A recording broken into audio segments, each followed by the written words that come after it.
Is it bad for you to feel so uncomfortable demonstrating any sort of emotion that you have to hide it, or you feel such a sense of shame about it that it causes self-destructive behaviors?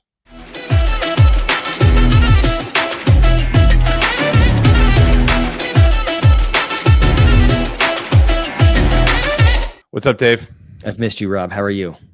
Doing okay. Per your suggestion, I was looking at the comments of our last episode where I spent the first 15 minutes ranting. Yeah. And noticed that our boss responded in the comment section. And you're now unemployed. Right. Well, yeah, we both are. So we need you more than ever to listen and subscribe. Yes, please. No. Yeah. No, she had some pretty funny comments in there. So I appreciate it. I did give her a call a couple of days, I think a day or maybe the day that this show, the most recent show released, to let her know what was going on and thanking her for giving me a reason to rant. And I think she was pretty pumped about it. So. She's happy to have her day on the big stage, you know? Yeah. So I appreciated that comment in particular. And her comment was in response to one of my cousins who commented on there too, asking, it's like, I wish that your boss was there to react to what you're saying. And so there's a lot of personal connections going on there, Dave. What's up with you? What's new? Well, the most exciting thing, did I tell you that my son had a talent show? Mm-mm. My son had a talent show, and they do it every year, and you can either go, on the stage and you can do something, or you can have your parents video record you do something. Okay. And then they'll play it on the big screen. And so I recorded my kids at a jiu-jitsu tournament where largely they don't do very well. But if you record enough jiu-jitsu tournaments, there are clips, right, where you can make. So I edited like a music with, chain smokers background music with, and then there's a couple of places where he puts people in an arm bar or he flips them over, and then I did it slow-mo and zoomed in. So anyway, he goes and he puts it on the big screen, and Allison, my wife's there to watch it. And it's a really good video. And then afterwards, he comes home, and Allison comes home first and goes, I think it went really well. He loved it. And then he walks in and he goes, that was the best day of the entire school year. And he goes, I went in there a regular kid and I came out a legend.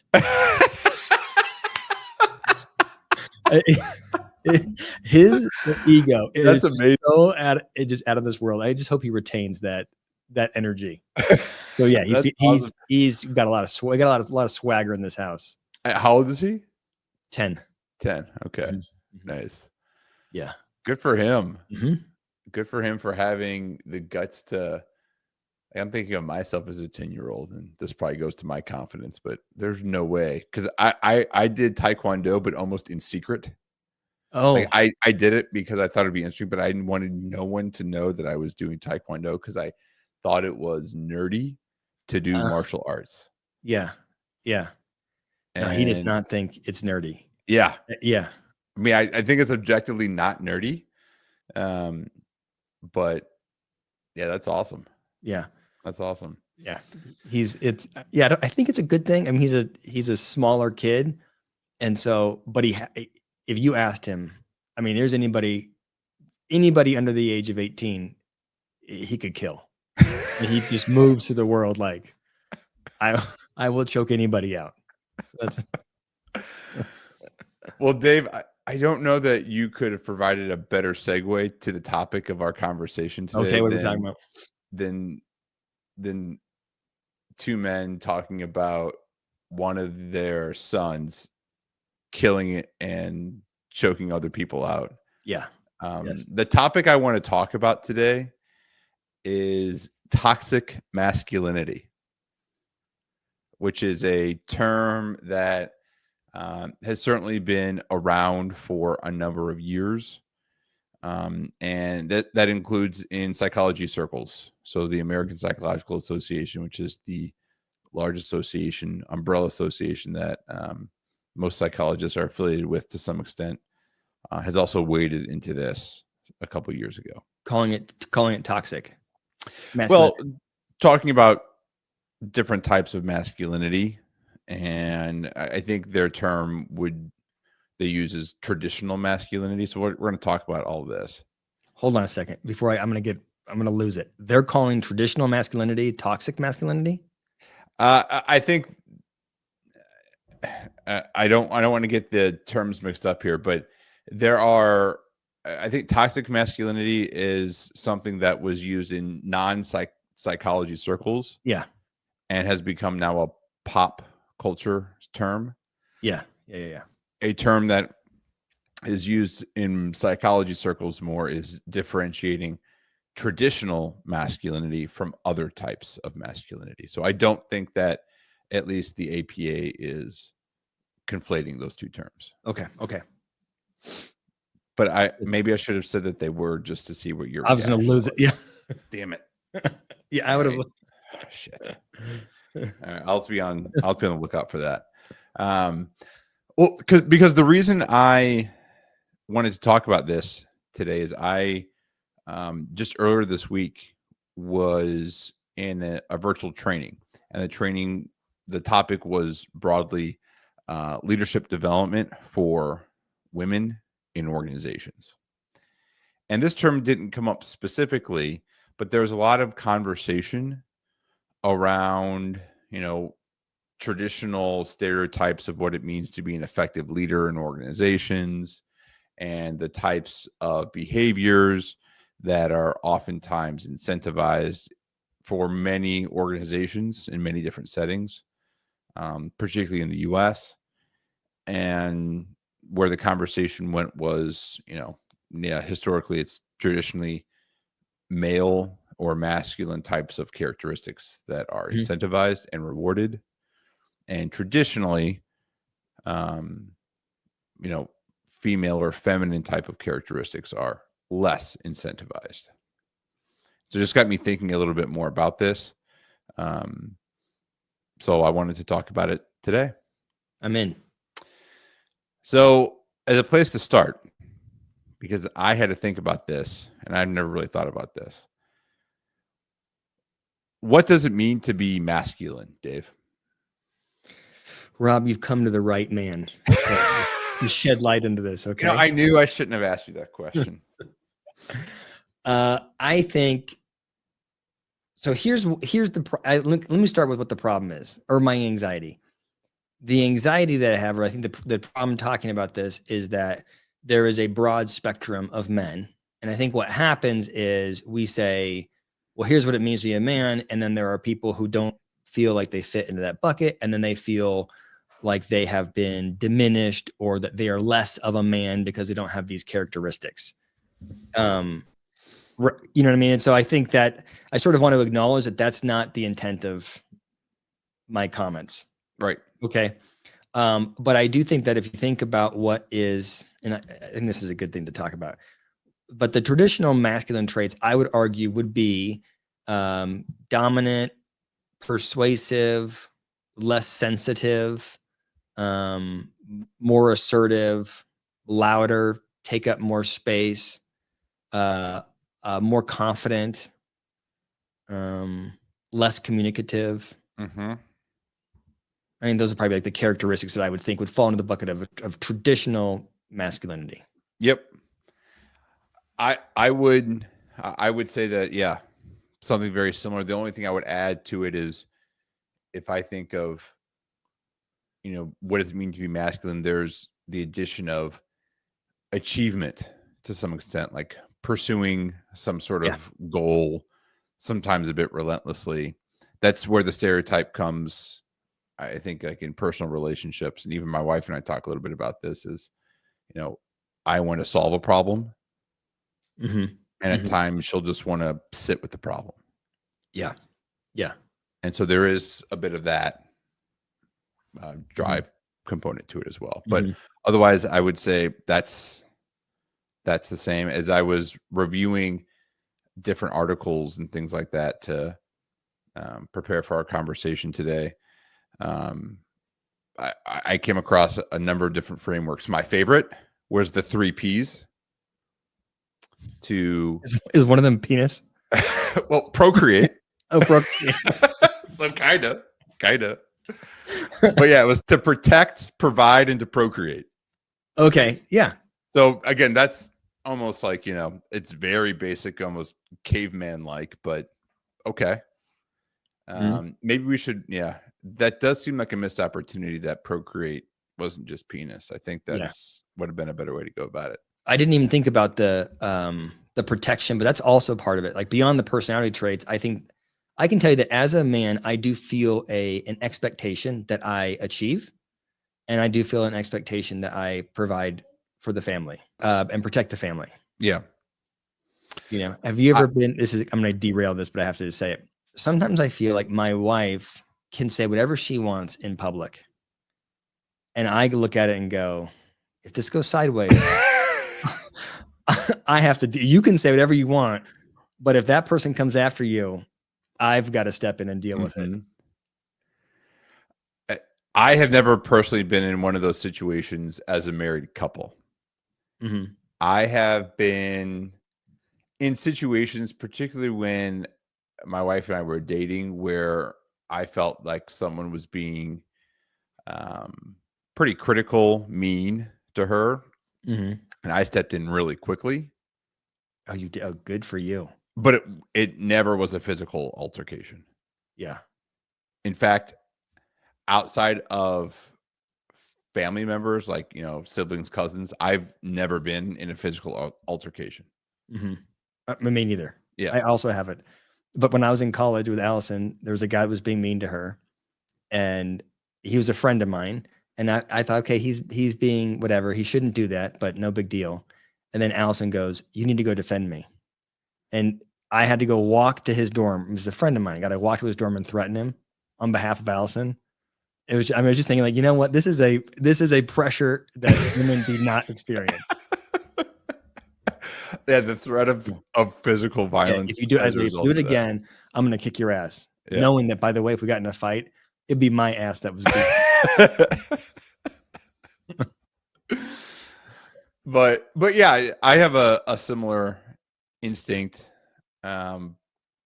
with my wife, and I think it's similar to the instinct I have with my kids, right? There's just that broad, protector instinct that I think, at least for me personally, it was interesting to feel that as someone, again, not an overtly aggressive person or anything like that. So when the first time I stood up for her, I'm like, this is a weird sensation. Yeah. Yeah.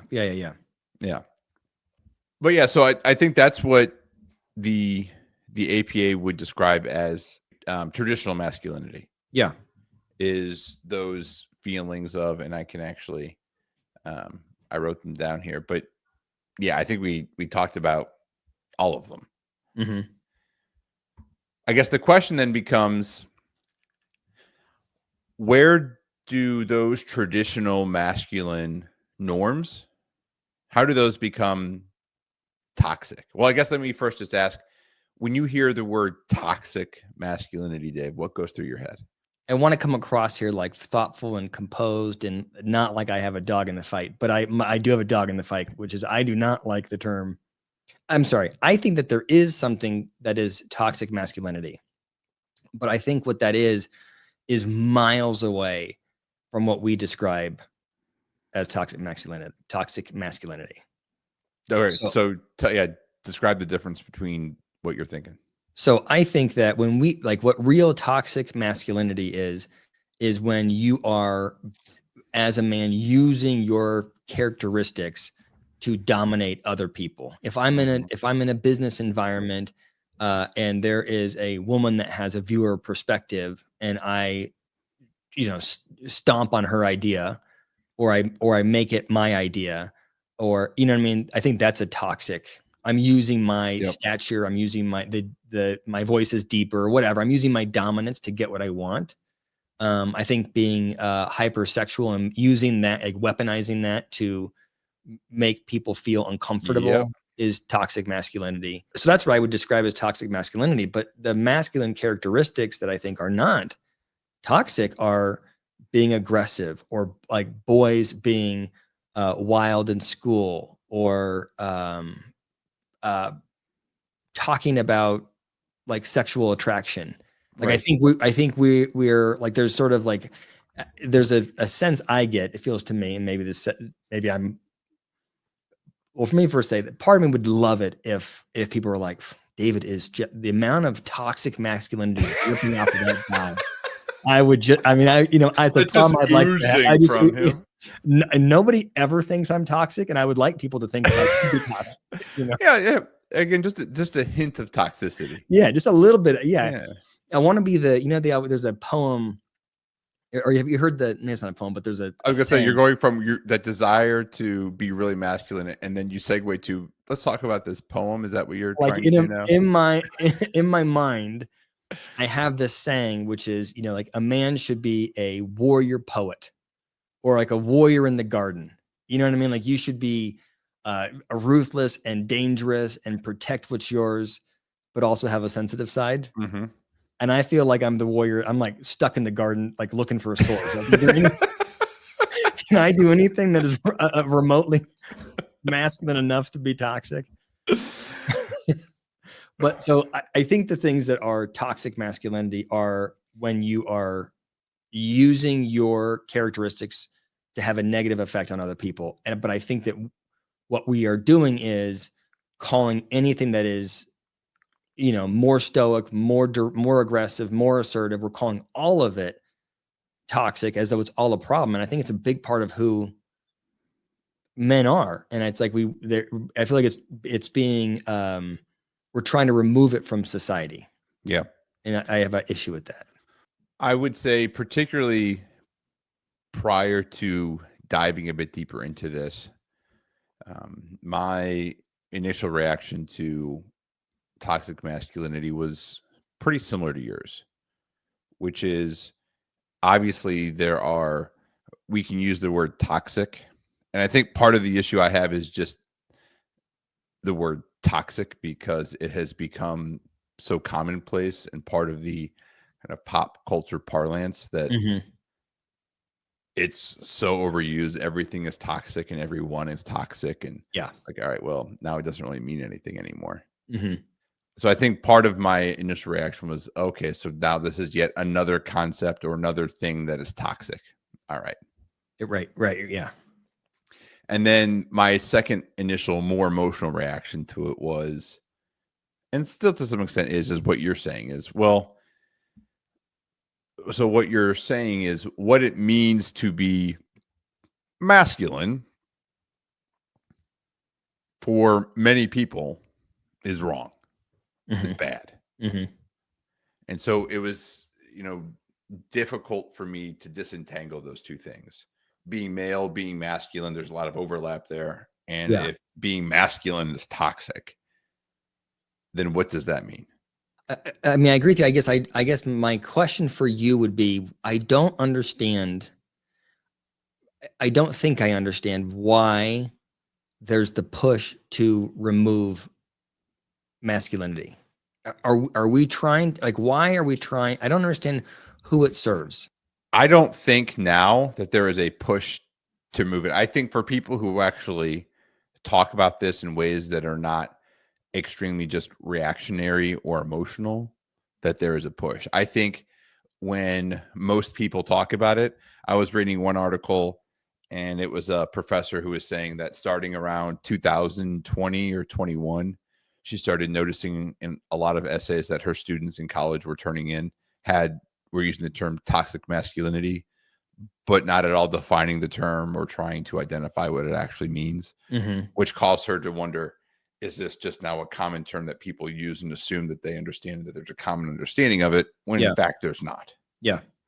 And I think part of what you're saying, that's the outcome of all this is, all right, when you, others hear that word and don't dive deep into scholarship around it, it sounds like what people who use it are trying to say is almost using it as a weapon. This is a bad thing.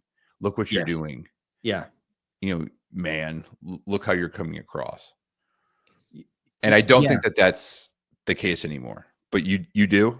Yeah. I think it's more now than ever. I'm curious why you think it's different.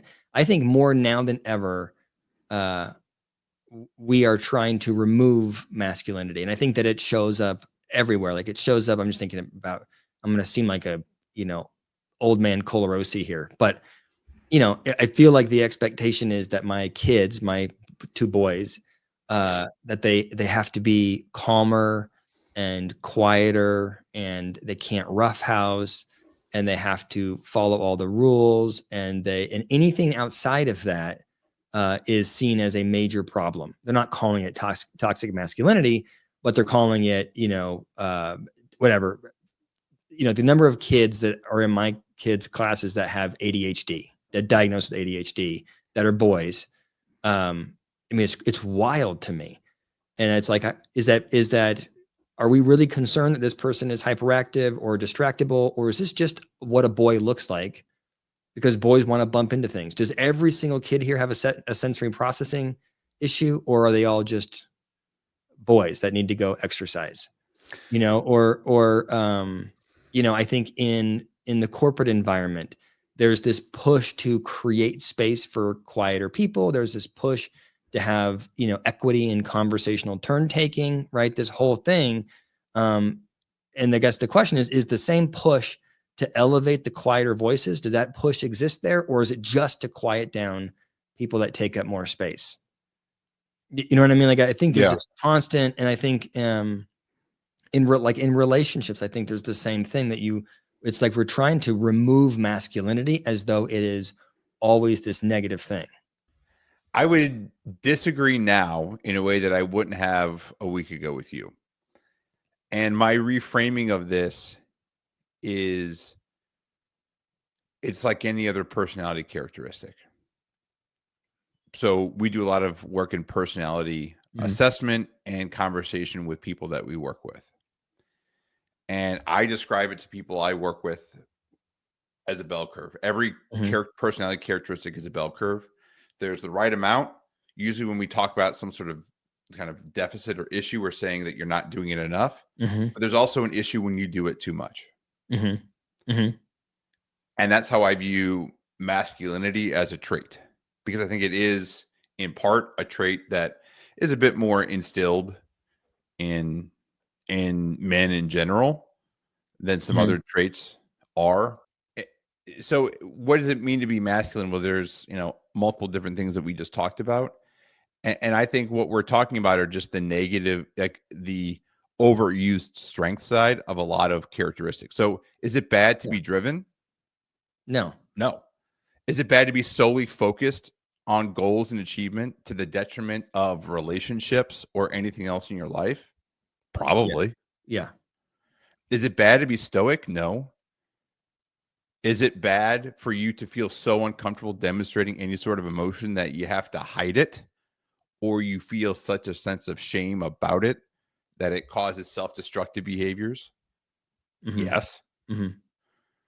I think, I don't have the stats in front of me, but the prevalence of men attempting suicide, you know, you know, being alcoholics, all these more self-destructive behaviors is significantly higher than women. And I Yeah. think you can make a logical argument that part of the reason that exists is because of some of these more traditional ways of thinking about what it means and what it doesn't mean to be masculine. Okay. So, okay, I'll concede that, okay, maybe it's just the extreme of masculine. Why is there no such thing called toxic femininity? I knew you were going to ask that question. So Do you have an answer? let me describe what toxic femininity Because is I'm to you, gonna Dave. unleash on my colleagues and coworkers and my wife with whatever this definition is. So I think it's the same thing. I've never heard the term toxic femininity. I will agree with you there. In fact, I just searched for it and I was surprised how little there is about toxic femininity as opposed to toxic masculinity. So that's very, I think you're spot on there. So, but it's the same thing. So take traditional feminine, behaviors and values. So, right. Rob, So I want you to I want you to list them and tell me which ones you think are feminine traits that can get toxic. We're gonna get you canceled right here. So I'm just going to read from an article that I wrote. I am not going to opine about them. Let's see. Self-sacrifice and over-accommodation. So in other words, it doesn't matter what I need. I'm going to do what's best for, like, for example, my kids or my husband. I'm going to put their needs ahead of mine. I'm Don't react. already Don't react. annoyed with this list. Okay, Don't react. Just wait for it. Toxic competitiveness. So undermining other women instead of supporting them because you assume, especially in an organizational setting, that there's only room for X% of female professionals or leaders in this role. So it's a zero sum. If that woman gets it, then I don't. So that's part of that competition and being lacking of support. In fact, in the training that I talked about yesterday that I went to, there were 2 women who provided examples of that in their own personal experiences. And there was some discussion about that. And then shaming women who don't adhere to more traditional feminine roles or appearance. So, if you're a woman who does prioritize a career and doesn't prioritize a family, a toxic feminine person might shame that woman for saying, well, why don't you have kids? Why haven't you focused on having a family? Is that Go it? ahead. I mean, that's the gist. I'm so annoyed. I'm so annoyed with that Why? list. Because when we talk about toxic masculinity, we're talking about personality traits that make up a man, that make men, right? Traditionally overused. When we talk about toxic femininity, we talk about the characteristics of women which our society has foisted upon them, or are in general positive, right? So the first one is you're self-sacrificing. You're too good of a person. You're such a good person that it's toxic. That's the first one. The next one is, because of this screwed up system, there are only so many seats at the top of the house, so we have forced you to be competitive. And then the last one is shaming people who are not feminine enough. Not a single one of those is a personality characteristic or an overuse. It's not like if we were going to do it, what I wanted you to say when I was like, Rob, go ahead, give me the list of things, is to say things that we would all think about as being overused, right? So if men are not sensitive, women can be too sensitive.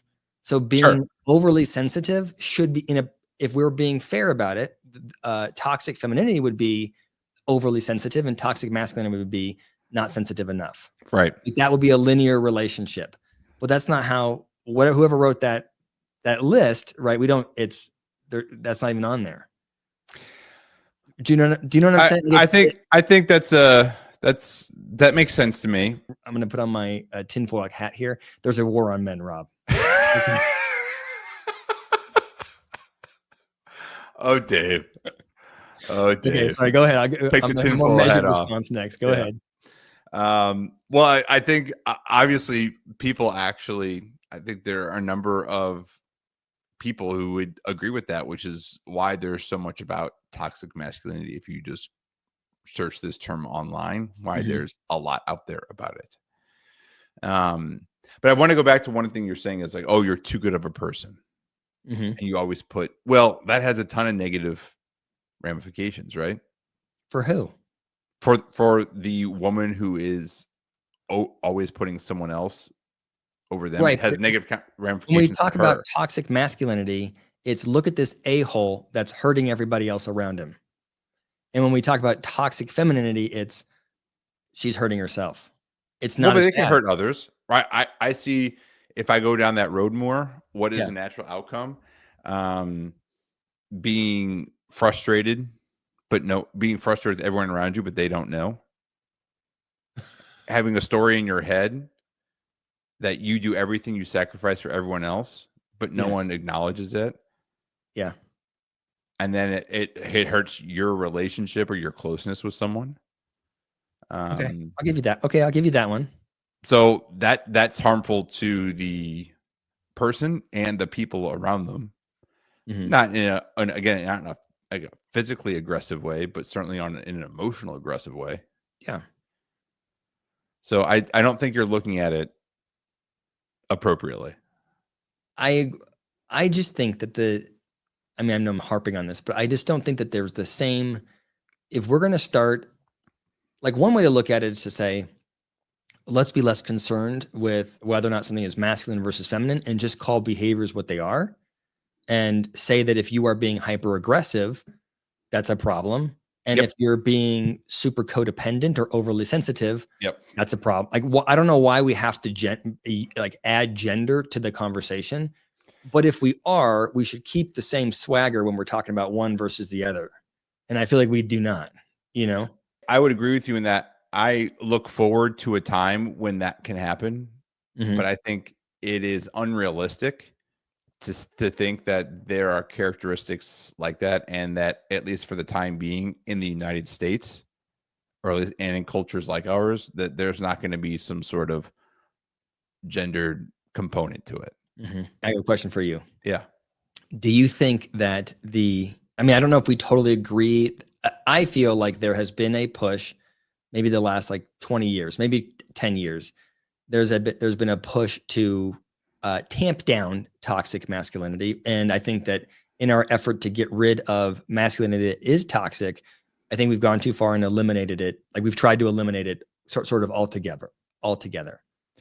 Do you think that's the reason why MMA, the UFC, a slap boxing, do you think that's why there is this all of a sudden this movement towards really violent sports?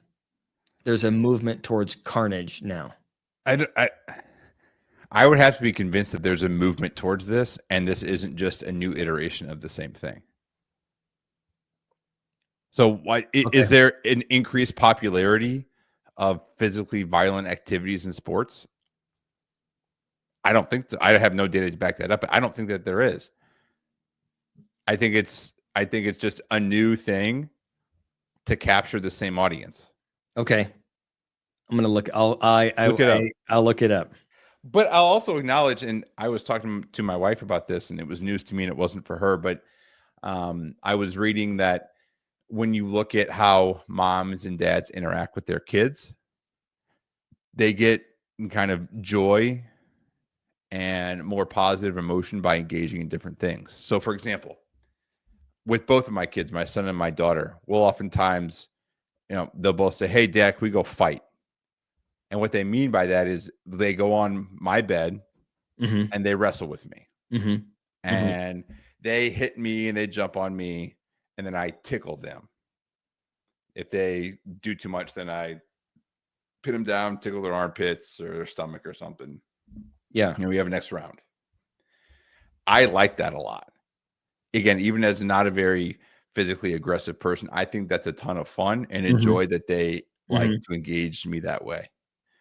If my wife's in the room, she has to like look away because half the time she's like, "Stop that! Did that hurt? Be Yeah. be careful!" And I'm like, Yeah. "You got to go. Yeah. Someone's probably going to get hurt. Yes. They're going to get a little scrape. There's going to be tears, and then Yes. 3 seconds later, everything's going to be just fine." So Yeah. I get a lot. I get there's certainly a dopamine hit for me Mm-hmm. when I engage Mm-hmm. in that. Whereas the same article I was reading would say that what gives moms or women most a similar high there is when they're able to nurture Mm-hmm. Mm-hmm. and like hold Mm-hmm. their kids. And I I know that's certainly the way it is at my house. Like, I enjoy doing that too. My son earlier today was just, we were watching Bluey and he was cuddled up next to me. I thought that was pretty cool. But my wife, if it's bedtime and one of the kids is snuggled with her, she will delay bedtime. Yeah. For a very long time. Mm-hmm. Because she likes that so much. And I understand conceptually, I just don't get it. Like, I don't feel a similar way there. At least Rob, I feel a similar way. I don't feel it to the same extent. Is that you are, as a man, more aggressive and that's how you connect with your kids? Or is that you've been socialized that way? You're not able to just hug your kids and cuddle them the way your wife is. So the only way you can be affectionate is by beating up your kids. That would be the argument. Right. That would be the argument. And goes back to a nature nurture thing. So, my assumption was it was more of just an innate biochemical reaction, but there's probably some, societal or environmental impact there as well. Like, that's what I mean, of the two of us, who's going to be more physically, aggressive is the wrong word, but wrestle with your kids, me, than my wife. Let's just act like we weren't filming a podcast. Do you think that that's what's happening? Do you think it's socialized and that you're not innately driven to wrestle your kids? I don't know. I guess my assumption was that I was more innately driven to do that. But I think when this was months ago, you and I talked about, what do we think? What do each of us think that maybe is a bit different than what the average psychologist thinks? And I don't think that this is all that different. But what I said was, I think the power of one's environment is greater than the power of someone's innate personality, right? So I believe that in the nature nurture back and forth, that nurture is stronger. And so while I think that there's certainly a place for nature, to me, it seems silly to suggest that there is nothing nurture about some of that. There's nothing more that there's not anything environmental, at least about some of that. You disagree? I disagree, but I'm disagreeing and you're disagreeing emotionally because you just don't like it. I don't. No, I disagree. Well, I guess I think that is the issue. I do disagree emotionally. What I'm with weighing in my mind is I do think that there are. I think that the challenge is, this is what I started off by saying in the very beginning. The challenge is if I make a sweeping statement to say that men are, on instinct or on reflex going to want to wrestle their kids in a more aggressive way than their wives are. Well, there are men who don't have that drive, and I don't think that makes those men less, any less effective as fathers or any like. So it's not.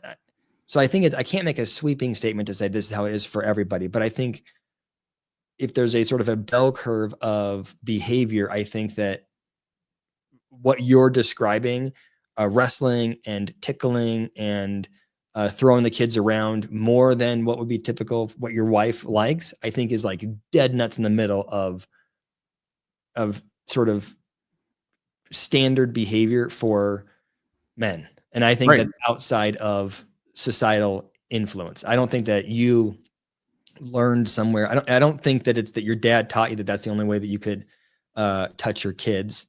I think that that's what I remember putting diapers on my son Enzo and holding his legs and being like, I can't wait until I can throw your ass on the bed. But he was too young to be able to do that. But I can't wait I think that there's a intrinsic, that's how I show affection. And I also think that if I want to, I can hug my kid. I just don't believe it. But I think if you were listening to this it would be very easy to go, the typical way to connect with your kids is to hug them. And you two dudes have been socialized to wrestle. I just don't. And so anyway. I would disagree. I would say if the only way we demonstrated our affection was through that, if the only thing that I did to demonstrate my affection for my kids was to engage in that sort of physical play, but I also didn't hug and kiss them. I also didn't say, I love you every night.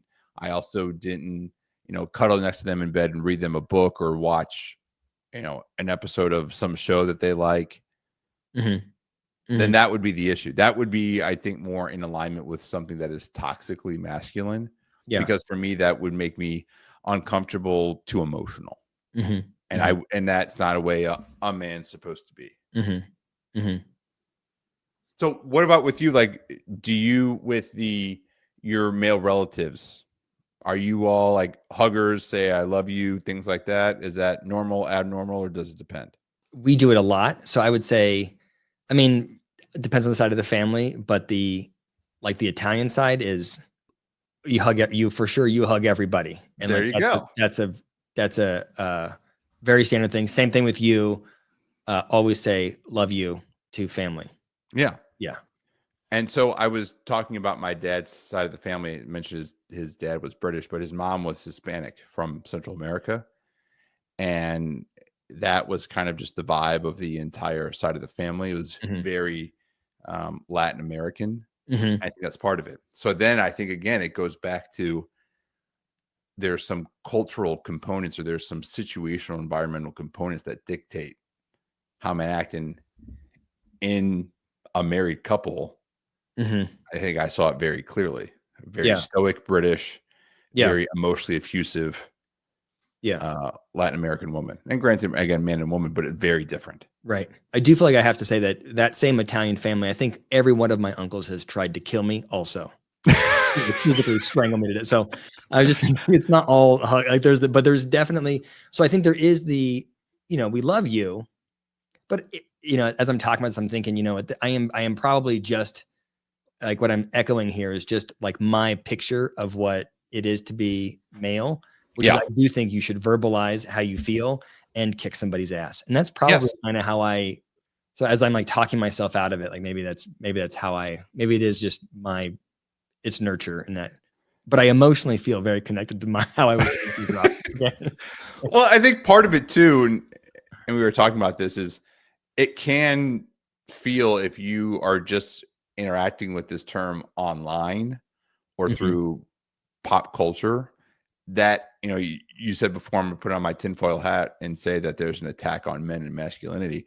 I mean, it's funny to say that, but obviously there are a number of people who truly feel that way, Mhm. that Mhm. in order that you can't be traditionally masculine at all, or that it's a bad thing to do. And I would argue, I think the people, like anything else, it's the nuance and the details that are more important. It's a both and. It's, well, if you don't want to be emotional or something like that, all right, don't do it. But don't not do it because you think I'm a man and a man doesn't cry. Yeah. Yeah. Agree. Um, a funny side story. So my wife's parents, I've talked about them a couple times on the show, and they're great. Love them. In case they're My, listening, they're great. no, yeah, they're not listening. Oh, they're not. Um, but my father-in-law is kind of like my grandpa, very emotionally buttoned up. Mhm. And I grew up in a family where you hug everyone, and so for a long time, I would give him hugs, and it would be like it almost be like kind of give you a little, okay, we're gonna patch on the side of the back, and then I knew that he didn't like it, which just made it more fun for me. So Yeah. then bear hugs, Yeah. long hugs, and then now it's just become like a joke between us. Like, all right, you want to hug? All right, here, let's do the hug thing. Both when you get here and when you leave. Yep. Yeah. All right, that's fine. Um, so I think it's also funny to Mhm. interact with guys who are like that. I will say, I'm going to ask you this question too, but there is one thing. If I look at some of those traits of being, traditionally masculine is a term that I prefer here. That is maybe I align with a bit more than the others, is the expressing more of those. I'm very emotionally expressive, except for when it comes to crying. I am not someone who I don't cry often.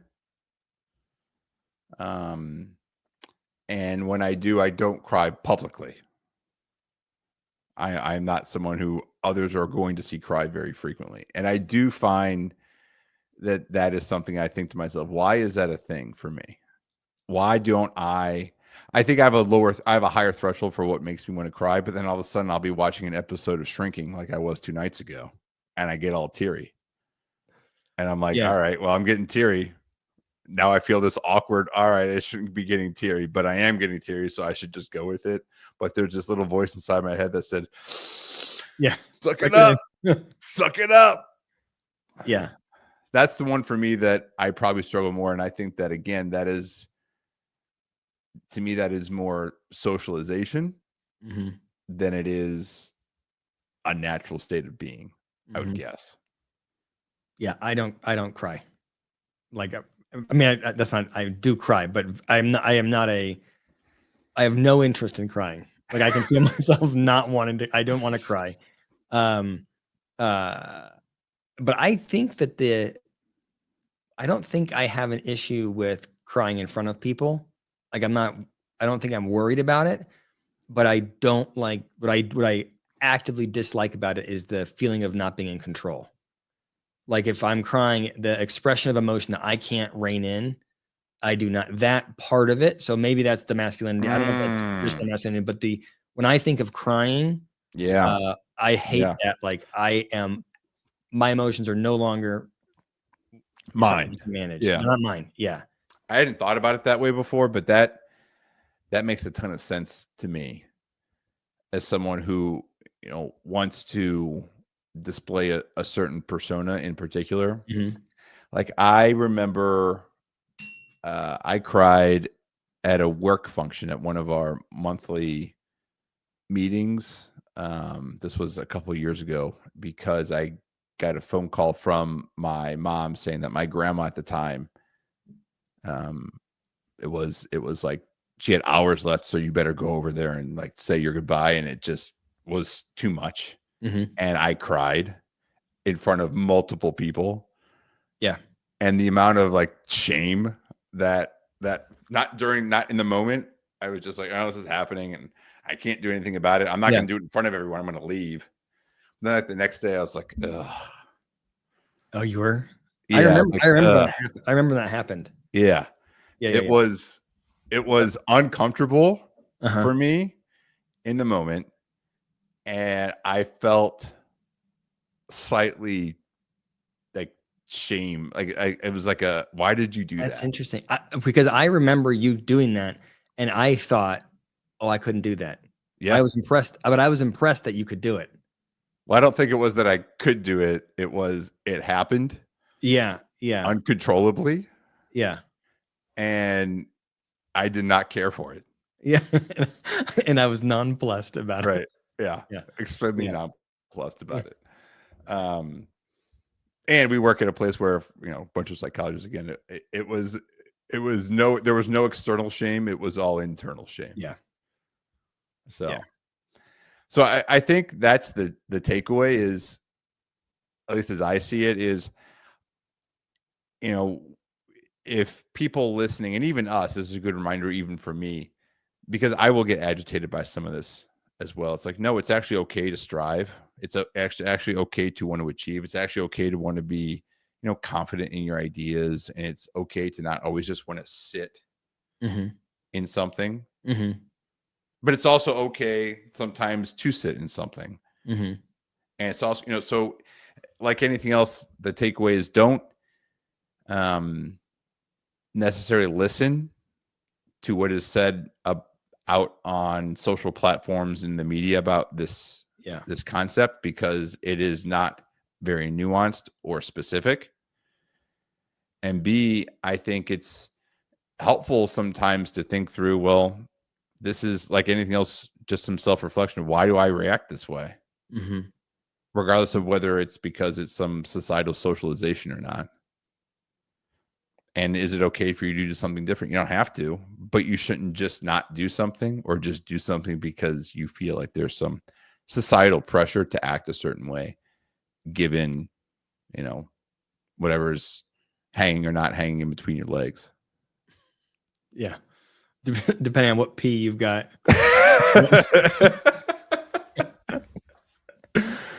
Yeah. I think that's a great way to close our conversation about toxic masculinity, Dave. Oh, was that toxic? By being both of us being pretty broy at the end there. So, all right, thanks, Rob. That was great. Yeah, thanks to you too, Dave. I'd be curious for those who are listening, what did we miss in your kind of how you think of toxic masculinity or toxic femininity? That wasn't really the main point of our conversation today, but that is a topic that exists. So tell us what you think, what we missed. You can let us know in the comments section, wherever you find us. If you have not subscribed to us anywhere, please do. As always, we are on YouTube and we are on all podcast platforms at Shrink Space. Lastly, if you have any specific comments or suggestions for topics, we've done these a couple of times and we plan to do more. Please feel free to email us at shrinkspaceshow@gmail.com.